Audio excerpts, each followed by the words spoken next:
ఏ చిన్నోడా పెద్దోడా ఏంది కారు వేసుకుని వచ్చున్నావు ఏడకపోయింది అనుక నాయన బాగా జమ్మని రెడీ అయ్యండు. ఎండ చూస్తే దగ్గర కొడతా ఉండే. సరే చల్లగా ఎక్కడికన్నా వెళ్తే బాగుంటది అనిపిస్తుంది. ఎక్కడికన్నా అంటే ఏదో కారు వేసుకుని వచ్చున్నావు కానీ ఈరోజు ఆదివారం అయిపోయింది. నన్ను బీచ్ తీసుకోపోతా. బా బీచ్ అంటే భలే గుర్తు చేసినావు. మైపాడు బీచ్కి వెళ్దాము. 1 కాదు 2 కాదు నా సామిరంగా 4-5 ప్లేసులు ఉన్నాయి ఆడ. Resort, food, temples, beach. నీకు ఏంది వేడిగా బాగా నూనెలో పీతలు, రొయ్యలు, చేపలు అబ్బా అన్ని పెట్టిస్తానా? నా ఏంది నువ్వు సరే నన్ను పెట్టికపోతే అట్ట ఏపుదు కదా. వ్యూవర్స్, ఈ రోజు అయితే మనం మైపాడు బీచ్కి వెళ్ళిపోయేసి అక్కడ ఉండే అందాలని మొత్తం చూసేద్దాం. 1 కాదు 2 కాదు 3 కాదు 4 కాదు అలా చెప్పుకుంటూ పోతే చాలా ఉన్నాయి. ఏనా ఇదే చాలా ఉన్నాయి కానీ ఇంకోటి ఏంటంటే ప్రత్యేకంగా ఒకటి చెప్పాలా. వ్యూవర్స్, ఫర్ మోర్ అప్డేట్స్ మా సువర్ణ మీడియా ఛానల్ని సబ్స్క్రైబ్ చేయండి. పక్కన ఉన్న బెల్ ఐకాన్ కొడితే దమానాలా గలగలగల మోగిపోవాలా, మీ ఫోన్తో పాటు పగిలిపోవాలా. ఇప్పుడు బీచ్కి ఎట్లా నడిపించుకుని తీసుకోపోతాం, లోపల ఎక్కించుకొని తీసుకోపోతాం. వ్యూవర్స్ వచ్చేయండి, మీరు కూడా చూసేద్దరు. ఏందో జమ్మని రెడీ అయ్యి చూడు మా ఊడు. ఈరోజు ఏం చేస్తావు నాయన అడగపోయా. నాకు బీచ్ చూపి చాలు అందరికి నువ్వు రా లోపలికి రా.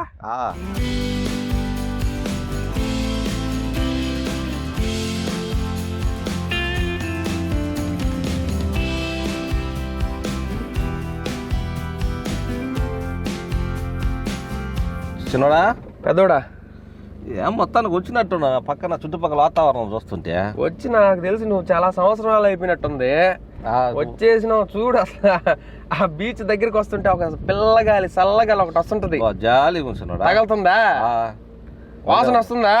అదే ఏంది ఆపుతున్నారా? అది లెక్క. ఇప్పుడు వచ్చినావు పాయింట్ లోకి. మా వాడు ఇప్పుడు వచ్చినాడు పాయింట్ లోకి. అలా దిగి అట్టా ఇల్లి చేసేద్దాం. ఓకే ఏందా ఎంజాయ్ ఏదంటే అది నువ్వు చేసేయని నన్ను చేయమని చెప్తున్నావు ఆయన. భలే ఓడివినా నువ్వా. పోదాం పని అయితే బా వచ్చేసినట్టు మొత్తానికి. ఆడపోయి ఏమేమి ఆపుతున్నారు ఏంది దీని కథ మందల మొత్తం మీకు చూపిస్తా ఉండి. ఇప్పుడు మా పెద్దోడు తీసుకోబోతున్నాడు. వెళ్ళిపోతావరా?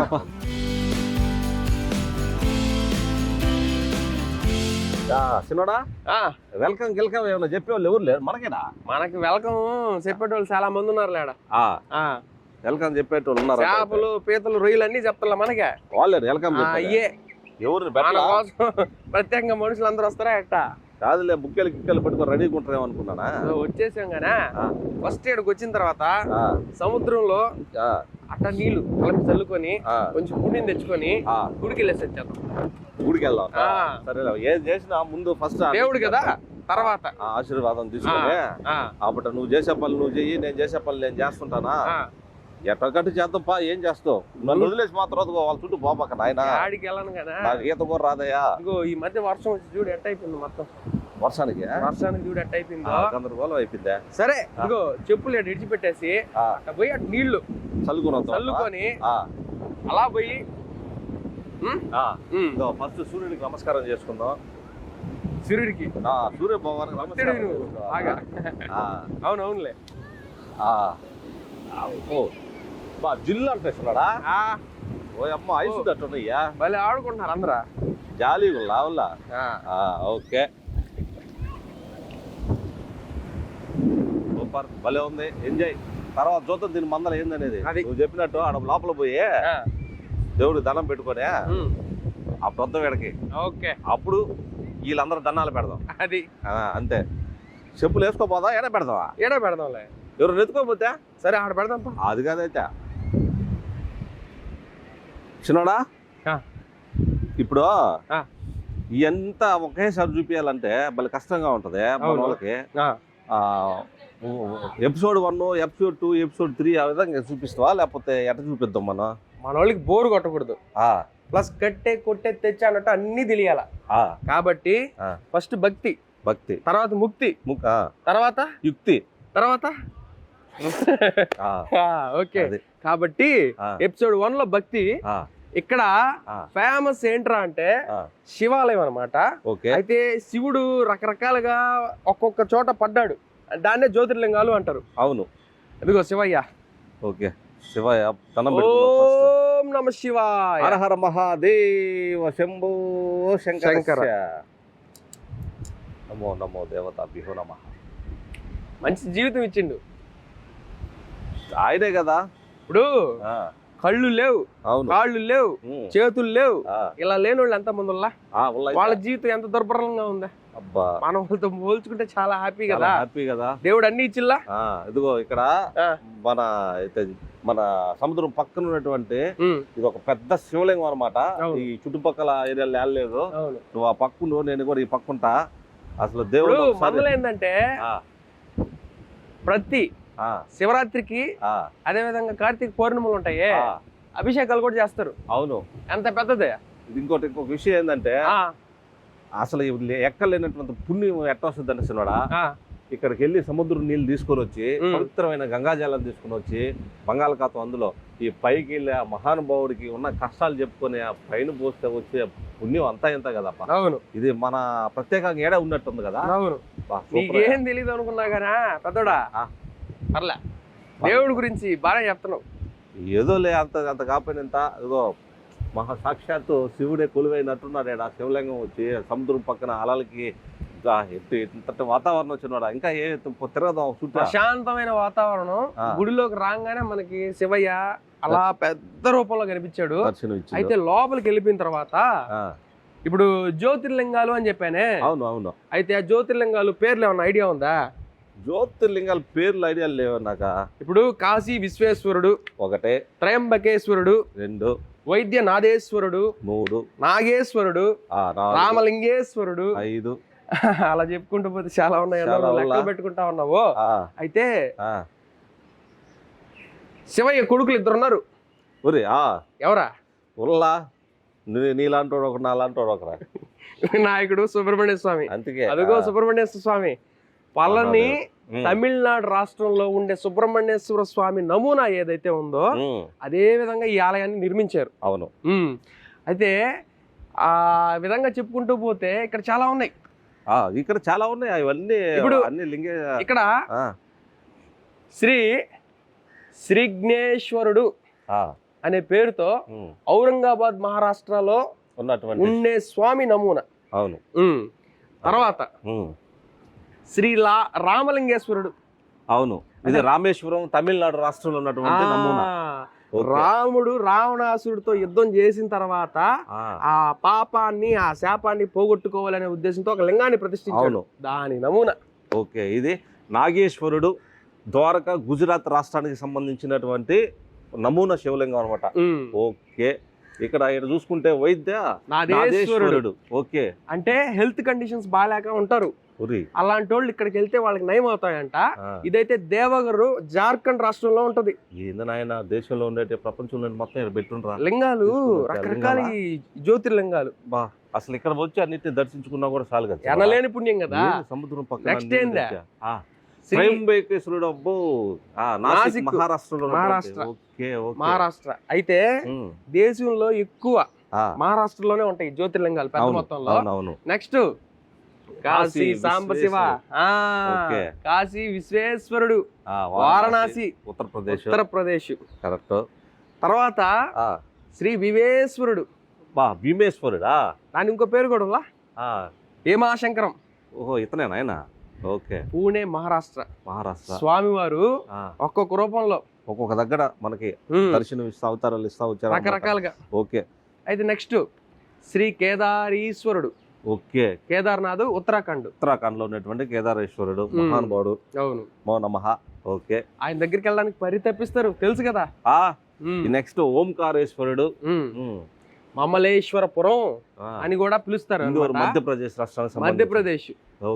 ఓకే, అయితే తదుపరి నెక్స్ట్ శ్రీ మహాకాళేశ్వరుడు. ఓకే, ఉజ్జయిని మహాకాళి, మధ్యప్రదేశ్. ఉజ్జయిని మహాకాళి అంటే ఏంటంటే దశ మహావిద్యలకి సంబంధించినటువంటి ప్రత్యేకమైన పేరు కూడా ఉంది అక్కడ. దశ మహావిద్యలు అంటే 10 పెద్ద పెద్ద విద్యలు ఏందా, ఈ చిల్లంగి, భానుమతి, తర్వాత చేతబుల్లు, వీటన్నిటికీ సంబంధించినటువంటి ఏమో చాలా ఉన్నాయి. మంచిగా ఉన్నాయి, చెడకున్నాయి.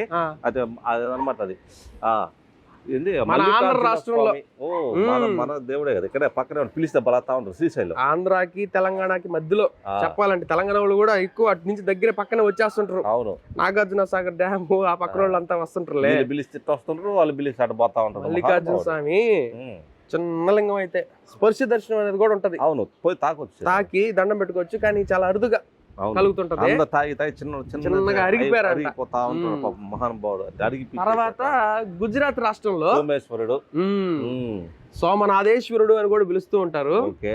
ఆయన అయితే గుజరాత్ రాష్ట్రంలో. అయితే ఓకే. ఎక్కువ మొత్తంలో చూసుకుంటే మనం మహారాష్ట్రలోనే ఉంటాయి. అయితే ఇది ఇప్పుడు ఇందాక మనం ఆ పక్క నుంచి వచ్చాం. ఆ, దేవుళ్ళలో ప్రథమ పూజ అందుకునే దేవుడు మన గణపతి విఘ్నేశ్వరుడు, గోకర్ణ గణేష్, ఓకే, గోకర్ణ గణేష్ విఘ్నేశ్వర అని అంటారు. గణపయ్య. ఆ, ఓం శ్రీ గం గణపతి గణ నారాయణ దేవత భ్యో నమః అనేటువంటి మంత్రం కూడా ఇక్కడ నుంచి స్టార్ట్ అవుతుంది. అవును. ఓకే, చాలా సంతోషం.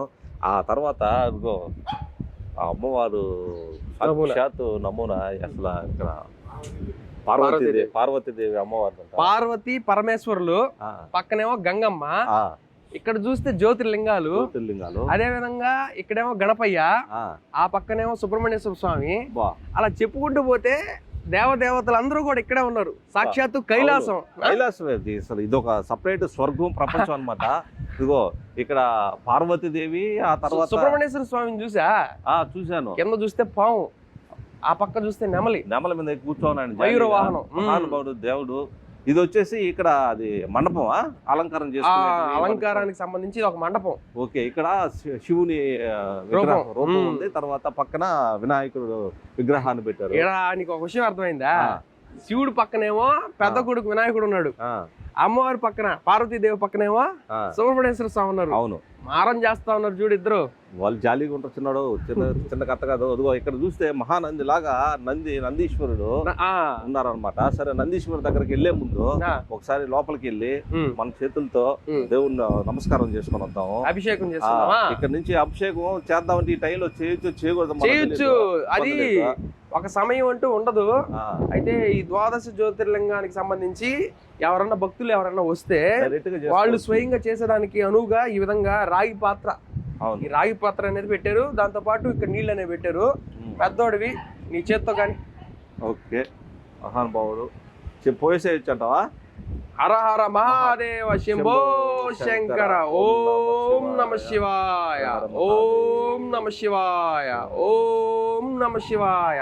ఓం శ్రీ గణపతి గణపతి గణనారాయణ దేవత భ్యో నమః. నీవంతా నీదే పెద్దోడా. నమ శివాయ నేన నమః.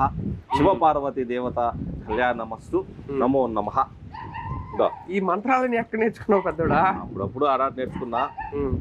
ఓం నమ శివాయ, హర హర మహాదేవ శంభో శంకర. ఓం నమ శివాయ, ఓం నమ శివాయ, ఓం నమ శివాయ, ఓం నమ శివాయ. కలిగింది మనకి మనశ్శాంతి. చూసావా? మనశ్శాంతి ఉంది. దేవుడి ఆ మంత్రం ఏదైతే ఉందో దాన్ని జపించడం వల్ల టాప్ టు బాటం మొత్తం A to Z అన్ని అవయవాలు ఒకసారి కదలేకి వచ్చాయి. అందులో ఇక్కడ నుంచి డైరెక్ట్ గా సాక్షాత్తు అసలు చూడండి బంగాళాఖాతం గంగమ్మ అక్కడే ఉండడం, శివుడికి దగ్గర పోయడం సత్యం. అది ఎంత పుణ్యం. శాంతమైన వాతావరణం. అయితే ఇందాక మనం చెప్పినట్టు నువ్వు అన్నావు కదా, నంది మహానంది యాగంటిలో ఒక నంది ఉంది. బ్రహ్మం గారు కాలజ్ఞానంలో ఏం చెప్పారంటే కలియుగాంతం అది పైకి వచ్చి రంకేస్తదంట. అప్పుడు కలియుగం అంతం అయిపోద్దని. అయితే నాకు ఈ నందిని ఎప్పుడు చూసినా కూడా అదే గుర్తుకొస్తుంది. మహానంది గుర్తొస్తుంది. అదోడా ఏ గుర్తుకొస్తుంటాయి? ఎప్పుడెప్పుడు పెద్దది అవుద్ది, ఎప్పుడు రంకేస్తుంది, ఎప్పుడు అయిపోద్దనా. కొన్ని ఇప్పుడు నెల్లూరు నేల మట్టం అని చెప్పా. ఎవరు? బ్రహ్మం గారు చెప్పాడు. మళ్ళీ ఆ బ్రహ్మం గారు అలా ఆయనకి సంబంధించి చాలా చెప్పాడు. ఆయన చెప్తుంటే ఈ యుగాంతం 2012 ఎన్ని వస్తుంటాయి ఏదేదో అనిపించింది. సరే, ఎనీవే ఆ డిస్కషన్ పక్కన పెడితే మన వ్యూవర్స్ కి ఇంకొక ప్లేస్ చూపించాలి. అమర్నాథ్. అవును. అయితే అమర్నాథ్ లో స్పెషల్ ఏంట్రా అంటే మంచుతో కప్పబడినటువంటి శివలింగం ఏదైతే ఉంటుందో అది న్యాచురల్ గా ఉంటుంది. అమర్నాథ్ అదే లైఫ్ లో ప్రతి ఒక్కరికి ఉండే కోరిక. ఒకటి కేదార్నాథ్ చూడాలి, రెండు అమర్నాథ్ చూడాలి. అవును. అది తీరని కోరికలుగా చాలా మంది మిగిలిపోతుంటాయి. అవును. అంత గొప్ప ప్రదేశం ఈ అమర్నాథ్ కూడా. జమ్మూ కాశ్మీర్. అవును. మన లైఫ్ లో ఖచ్చితంగా వెళ్ళాలా. ఓకే, అమర్నాథ్ హిమలింగ మందిరం అని చెప్పి నమూనాను అయితే ఇక్కడ ఏర్పాటు చేశారు. అయితే ఏంది అసలు ప్రతి శివలింగాలు ఉండి అసలు ఎంత మొత్తం ఒక రోజు ఇక్కడికి వచ్చి ఎవరైతే బాధల్లో కష్టాల్లో ఉంటారో చిన్నాడు వాస్తవం చెప్పాలంటే వాళ్ళు ఇక్కడ సముద్రం దగ్గరకు వచ్చి ఇక్కడ ఫ్రెష్గా స్నానం చేసి సముద్ర స్నానం చేసుకొని దాని గడియలు ఉంటాయి. అంటే ఏ గడియలు ఉంటాయంటే ఇప్పుడు వాళ్ళ జాతక రీతిని బట్టి యాజ్ పర్ హిందూ ధర్మం ప్రకారం ఆ జాతక రీతిని బట్టి రావు కాలమా లేకపోతే దైవ కాలమా అనేది ఏదో కొన్ని ఉంటాయి అనమాట. ఆ కాలాల్లో సముద్ర స్నానం చేసి బట్టలు అక్కడ ఇప్పేసి వదిలేసి మంచి మంచి డ్రెస్సెస్ వేసుకొని ఇక్కడ ఉండే శివలింగాలకు మొత్తానికి ఒక్కసారి అభిషేకం కానీ చేశారంటే వాళ్ళ నాకు తెలిసి విత్తిన తొందరలో వాళ్ళు మళ్ళీ దాని నుంచి రెక్టిఫై విముక్తి పొందేటువంటి అవకాశం కూడా ఖచ్చితంగా వస్తుంది. 100% వస్తుంది అబ్బా. అయితే ఇంకా 2 గుళ్ళు ఉన్నాయి. ఈ 2 గుళ్ళు కూడా చూపించేస్తే మన వ్యూవర్స్ కి ఫుల్ మీల్స్ ఈ టెంపుల్ కి సంబంధించి మొత్తం చూపించినట్టు ఉంటది. అయితే మనం ఇట్లా మొదటగా ఈ ఆలయానికి ఎదురుగా వచ్చాం కాబట్టి మనం మేధా దక్షిణామూర్తి అనే ఒక స్వామిని చూపించలేదు. చదువులకి సంబంధించి ఈయన దగ్గరకు వచ్చి శివస్వరూపం అంటే శివుడికి తాత లెక్క అనమాట. అంటే ఆయనలో ఎన్నో ఉంటాయన్నమాట భాగాలు. ఇప్పుడు ఎన్ని అవతారాలు ఉన్నాయి అలా ఈయన దగ్గర ఏమైనా కోరుకున్నా కూడా జరిగిపోతాయి. విద్యకి తర్వాత జ్ఞానానికి సంబంధించి దక్షిణామూర్తి అనేది ప్రధానంగా ఉంటారనమాట. అది సాక్షాత్తు సరస్వతికి సంబంధించినటువంటి ఒక లింక్ అయ్యి. బట్ నువ్వు చెప్పినట్టు శివుడికి కూడా ప్రత్యేకమైన రూపాలు అనమాట ఇవన్నీ. ఒక్కొక్క దశలో ఒక్కొక్క రూపాలు అన్నట్టు. ఓకే, బానే ఉంది. ఆ తర్వాత ఈ చెప్పినట్టు చిన్నోడా 2 టెంపుల్ ఉన్నాయంటే ఆ టెంపుల్ కూడా ఒకసారి చూసేద్దాం అసలు ఏందనేది. చిన్నోడా మన జ్యోతిర్లింగాలన్నిట్లో మన ఆంధ్రప్రదేశ్ కి సంబంధించినటువంటి జ్యోతిర్లింగం మల్లికార్జున స్వామి. ఆయనకి ప్రధానంగా ఒక ఆలయం ఉంది ఇక్కడ. ఓం నమః శివాయ. ఇప్పుడు అదేనా మెయిన్? ఓకే, మల్లికార్జున స్వామి.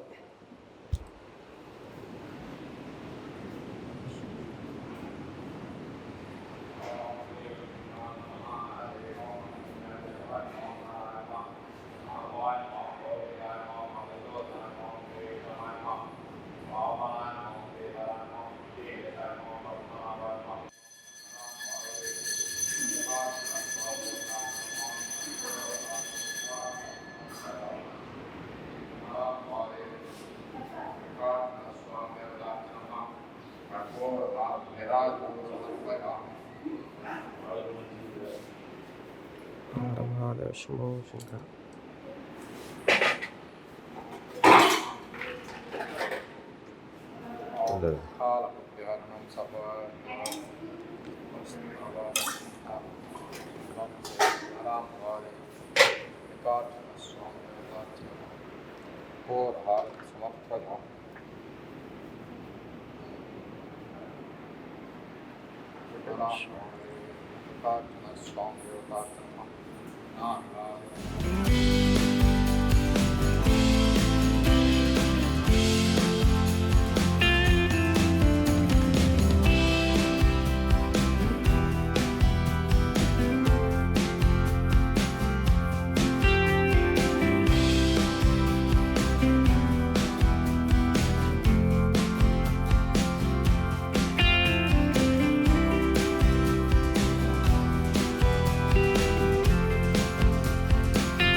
పెద్దోడా చిన్నోడా శ్రీశైల మల్లికార్జున సమేత భ్రమరాంబ అమ్మవారు. ఓకే, అయితే మన శ్రీశైలంలో ఉంటారు కాబట్టి ఆ దర్శనం కూడా అయిపోయినట్టు అనిపించింది.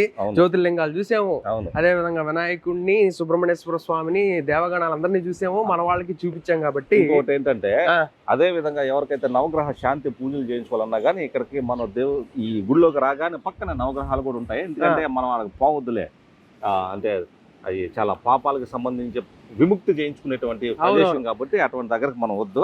ఆ టయాలో పోవాల్సి వస్తే పోవాల్సిన వాళ్ళు కూడా అక్కడ కూడా వెళ్ళొచ్చు. మామూలుగా గుడి లోపలికి వచ్చిన తర్వాత ఫస్ట్ నవగ్రహాల చుట్టూ తిరిగి ఆ తర్వాత వెళ్తుంటారు.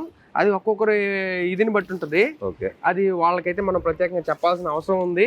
అయితే వ్యూవర్స్ స్పెషల్ గా ఈ రోజు మన నెల్లూరు జిల్లా మైపాడులో ఉన్నటువంటి ఈ టెంపుల్ విషయానికి వస్తే అటు శివయ్య, మల్లికార్జున సమేత భ్రమరామ అమ్మవారుతో పాటు మనకి ఎంట్రన్స్ లో కనిపిస్తారు. అదేవిధంగా లోపలికి వెళ్ళిన తర్వాత ఇప్పటి వరకు చెప్పుకున్నట్టు జ్యోతిర్లింగాలు చూసాము, సుబ్రహ్మణ్యేశ్వర స్వామిని, వినాయకుడిని అందరినీ చూసాము. అన్ని కలగలిపి ఒకే చోట ఉంటాయి. అవును. ఇలాంటి ఎలిమెంట్స్ ఎన్నో ఉన్నాయి కాబట్టి ఇది నాకు తెలిసి ప్రపంచంలోని ఇలా ఇటువంటి టెంపుల్ ఇట్లాగా బంగాళాఖాతం సముద్రానికి సంబంధించి ఒడ్డున ఉన్నటువంటిది ఇంకెక్కడ కూడా ఉండబోదు. చాలా అరుదుగా అరుదు, ఎక్కడైనా ఉందో కూడా తెలియదు. ఒకవేళ ఉంటే మీరు మాకు కామెంట్ రూపంలో తెలియజేయండి. ఇప్పుడు మా చిన్నవాడు చెప్పినట్టు టెంపుల్ లోపలికి వచ్చాము. టెంపుల్ అసలు ఎంత ప్రశాంతంగా ఉందా, అంత ప్రశాంతంగా ఉందా. అసలు నాకైతే మెమరబుల్. అసలు ఎన్నో టెన్షన్స్, కష్టాలు ఎన్నో చాలా ఉంటాయి. అయితే ఫీస్ అయిపోయాను ఇప్పుడైతే. అయితే మీకు చెప్పినట్టు మా చిన్నోడు చెప్పాడు కదా, రిసార్ట్ తీసుకోబోతాను, మళ్ళీ ఫుడ్ పెట్టిస్తా, తర్వాత బీచ్కి తీసుకోబోతాను, అన్ని అందాలు చూపిస్తా అన్నారు కదా. గుళ్ళోంచి బయటకు వచ్చాం కాబట్టి జాలీగా మాట్లాడతాను. అయితే మేము ఇప్పుడు ఏం చేయబోతున్నాం అంటే, చిన్నోడా ఇది పార్ట్ 1, పార్ట్ 2, పార్ట్ 3, 4గా ఇట్లాగా మనం రిలీజ్ చేద్దాం. ఎందుకంటే మన వ్యూవర్స్ కూడా అదే విధంగా అడిగారు కాబట్టి అదే విధంగా చేద్దాం. అయితే ఇది పార్ట్ 1గా మీకు రిలీజ్ చేస్తున్నాము. ఆ తర్వాత నెక్స్ట్ ఐటమ్స్ కూడా మనం ట్రైలర్ రూపంలో రిలీజ్ చేసుకుందాము. అయితే ఈ కార్యక్రమానికి మనకి సహకరించి కష్టపడి తీసినటువంటి కెమెరామెన్ రియాజ్ కి స్పెషల్ గా తెలియజేస్తూ, చూసారు కదా ఇది ఇవాళ ప్రత్యేక కార్యక్రమం. మళ్ళీ మరిన్ని విశేషాలతో మరో ఎపిసోడ్ అయితే కలుసుకుందాం. అంటే కీప్ స్మైలింగ్. టాటా.